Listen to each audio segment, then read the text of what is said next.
Terkuak, CCTV saat Sambo panggil Bribka RR dan Barade E di Saguling 3. Komnas HAM mengungkap CCTV terbaru saat Ferdi Sambo memanggil Bribka RR ke lantai 3 rumah pribadinya di Jalan Saguling 3. Selanjutnya dalam CCTV yang diperlihatkan oleh Komnas HAM terlihat Bribka RR memanggil Barade E untuk ke atas menemui Ferdi Sambo.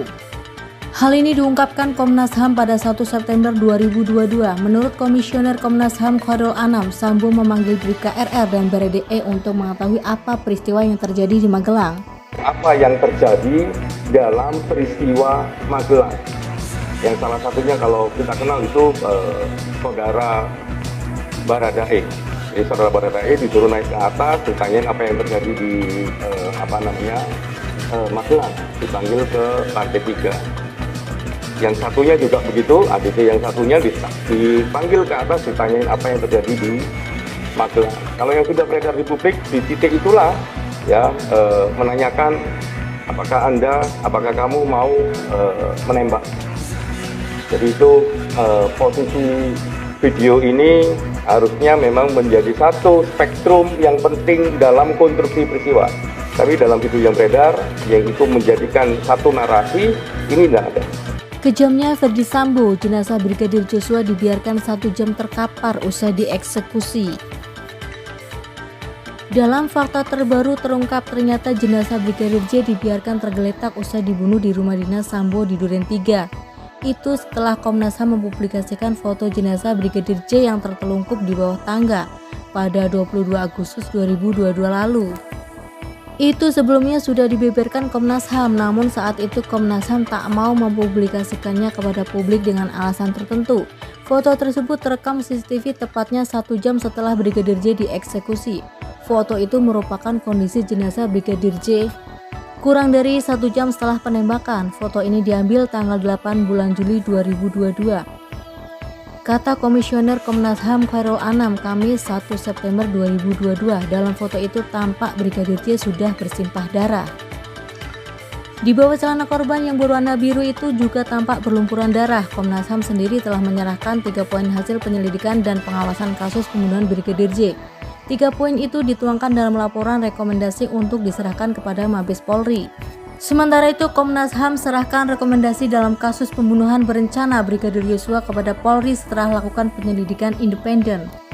Dari hasil penyelidikan independen Komnas HAM ada 3 poin yang jadi kesimpulan. Hal ini disampaikan oleh Irwasum Polri Komjen Pol Agung Budi Marioto saat memberikan keterangan pers di kantor Komnas HAM Kamis 1 September 2022. Pertama, aksi penembakan yang menewaskan Brigadir Joshua masuk dalam kategori extrajudicial killing atau pembunuhan di luar hukum. Kedua, Komnas HAM menyimpulkan bahwa tidak ada penganiayaan sebelum Joshua meninggal dunia. Ketiga, adanya obstruction of justice atau upaya menghalang-halangi proses pengungkapan kasus. Menurut Komjen Agung Budi Marioto, ketiga poin itu sudah ditindaklanjuti.